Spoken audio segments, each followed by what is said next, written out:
Are you feeling behind with your money? This is a story I hear all the freaking time when I talk to my kids, when I talk to their friends, anyone I talk to in their 20s and 30s. Nobody feels like they're where they should be. So if you're feeling like you should be further along with your money, then this is the video for you. This is the broke person's guide to their first $10,000 invested. So I'm going to show you how a normal person, even starting with very little, can realistically get their first $10,000 invested and put themselves on a real path towards financial freedom. And the reason why you never get there, or why most of your friends never get there, is they spend a little, they save a little, they invest a little, they dabble around, and then they stress out and they freak out and they have anxiety and they stay stuck. Not because they're lazy, not because they're stupid, but because they never put a system in place. And this isn't about becoming a millionaire in 1 year or overnight or super fast. This is what I want to call year one. This is the year you stop reacting and you start executing. And why do I know this? Well, I've spent 25 plus years in real estate and finance, and people who win don't chase shortcuts. They build foundations, they build systems, and they put things in place to make themselves available to win at this game of money and finance. I'm going to break down the plan, show you the math, call it the mistakes, and explain why your first $10,000 matters more than you think. And why $10,000? I'm going to be real blunt, and let's get something super straight right now. $10,000 isn't impressive to Instagram. So when you go online and you show your friends and you try to flex about how I saved up or invested $10,000, no one is going to care, and they're going to think $10,000 is nothing. But it's everything in real life. It's not about trying to get the maximum returns. It's about setting up a controlled environment and a plan put in place. It's about creating an identity from being a spender to being a builder and a saver and an investor, and going from a consumer to someone who actually owns some assets that can help you start winning at this game of money and finance. So your first $10,000 invested is the line between talking about money and doing something and actually freaking doing something with it, right? So that number, it should be a wake-up call for you. And if you want to just think about this for a minute, it's actually really quite simple. $10,000 divided by 365 days is actually only $27.40 a day. Okay, I want you to listen to that.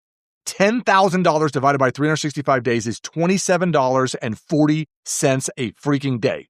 Most people I know, they waste more money than that without even thinking. It's food that they bought or went out to eat, they don't even remember it. It's door dashing. It's subscriptions they forgot about. It's convenient spending to make things easily deliverable to your front door, right?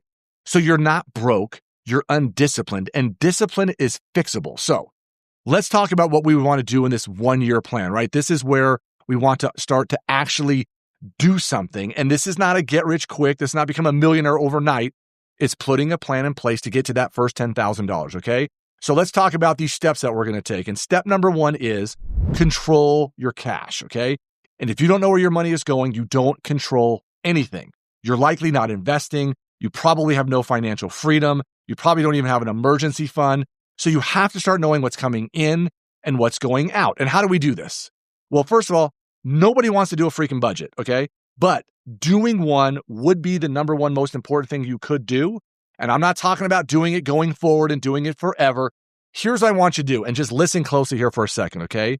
If you go back over the last 30 days, and if you're feeling like that might have been December and that was a super expensive month, and maybe you want to go back to October and November, here's all you have to do, okay, is go see how much money's coming in and go see how much money's coming out. And you have this 90-day window that you can see a budget looking back. You don't need a budgeting app. You don't need a pad of paper. You just need to sit down and be brutally honest with yourself. And how do we do this? Well, pretty much anymore, nobody spends cash. So you're actually going to have to go look at your bank statements, your credit card statements, whether you use Venmo or PayPal or Apple Pay. Pretty much it is rare when I talk to anybody anymore that they actually spend any cash. So it should be really easy to follow these things. And here's my experience on this, okay? I've watched six-figure earners live broke and paycheck to paycheck. And I've watched average earners quietly, slowly, behind the scenes, build lots of wealth. And here's the difference. It's all about awareness. So whether you actually want to do a budget or you just want to go look back at your history and figure out what things can go away and stop, I guarantee you this. We can find $150, $300, $500 a month. And believe it or not, especially if you start young enough, that is enough money to change everything, okay? Step number 2 is we're going to kill one stupid debt. And just know, I am not anti-debt. I have debts like mortgages on my house, mortgages on my rental property. I have a mortgage on my commercial office building.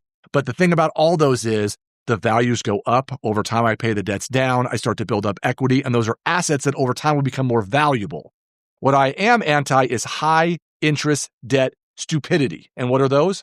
Credit cards, car loans, payday loans, all kinds of things, buy now, pay later, all these places where people are spending money that they don't have, that they can't afford. So what we want to do is we're going to kill one of these debts, right? So whether it is a personal loan, a credit card, a car loan, something with a high interest rate, let's get rid of those. And why does this matter? The second we get rid of some of these payments, it's going to free up some cash. It's going to build up some momentum. It's going to prove that we have some self-control. And what you have to understand is this: you don't need motivation. What you need is momentum. Okay.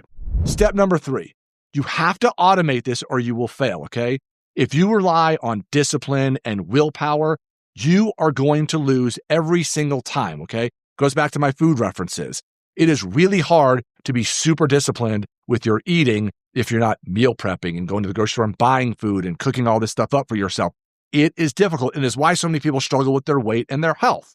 But with money and finance, you can automate all this stuff. Like, you have to eat every day, but you don't actually have to pay attention to your money every day if you set it up properly, okay? So what do we need to do? Set up automatic investing. So most people in today's world, when you get paid, you get a direct deposit in your checking account. And when you do that, what you can do is set up automatic transfers into your savings account, into your investment account, every paycheck. And whether it's $25, $50, $100, it's not really that important right now about how much. It's about proving that you did it, that you're done messing around, that you're making the steps in order to start winning at this game so we can get our path to that $10,000, right? Step number 4, we're going to invest in boring things on purpose, okay? So let's kill the fantasies right now. You don't need to hit the next big thing. We don't need the stock tip. We're not going to go online gambling or hit the lottery or doing crypto. What you need is consistency. And how do we build that, okay? We're going to set up a simple path. If you've already got an emergency fund set up, great. If you don't, we're going to start transferring money into that emergency fund, high yield savings account at a bank or a brokerage firm. Then from there, we want to open up a brokerage account if you don't have one, and we want what's called broad market exposure, meaning you're going to get an ETF or some sort of low-cost index fund, and we're going to have money go in there every single time we get paid. It's just going to keep going in there, keep going in there, keep going in there. The fees are low, and the time horizon ideally is really long. If you're someone in your 20s and 30s, go play with that investment calculator and go see what happens when you start at 20 versus 30 versus 40. So the sooner and younger you can do it, great. And these are going to be all your basic fundamentals. If you're doing all the right smart things, and then later on you've showed that you can do all this, and you want to then start doing the try to hit a home run stuff like day trading or crypto gambling or trying to find that stock tip from a buddy, great. We can do those things later, because if you lose at that, you still have those fundamentals that are working for yourself. So again, I've watched people chase fast money for decades, and they're still chasing it. And the funny part is, once in a while, they find it. And then when they find it, then they turn around and lose it again because they aren't doing the fundamental discipline things, right? Most wealthy people are boring people that are quietly, unknowingly getting wealthy behind the scenes, okay? So how do we get to this $10,000 number? I'm going to show you some real math right now, okay? If you did the spending plan, the budget, and started figuring out a way to find, let's say, $200 a month. Well, $200 a month is already $2,400. Hopefully sometime at the end of the year, maybe you got some sort of bonus. A lot of people early this year are going to get some sort of tax refund. Maybe you work some overtime or figure out a way to make some extra money at your job or a side hustle. And if you do these things, it will not take long, maybe 12 to 18 months for most people, to get to this $10,000 number. Now, if you can increase your income, it will happen faster. If you are less disciplined or you fall off the wagon a little bit, it might be a little slower. But here's what you have to understand is this is only year number 1. And year number 1 is about the setup. It's about showing that you can do it. It's about putting the disciplines in place. It's not about trying to flex and show everybody how awesome you are. And no one's going to think you're amazing when you get to that first $10,000 number. It doesn't feel like winning, but trust me, you're winning, okay? Here are the pitfalls that keep young people broke. I'm going to call them out right now. Jumping strategies. You can't be jumping around on all this, chasing dopamine and trying to figure out what's the next big thing, okay? You can't wait for perfect timing. If money goes in every time you get paid, you're what's called dollar cost averaging instead of waiting for the perfect timing, and you will win. And the other thing is, stop trying to look rich. No fancy cars, no fancy clothes, no fancy meals, no fancy watches. Just keep doing the things behind the scenes that will help you win, okay? Looking rich keeps you broke. Getting financially free looks very boring at first, okay? So financial freedom isn't a specific number. It's about giving yourself options, and options come from systems, and you don't need more information. What you need is to start executing.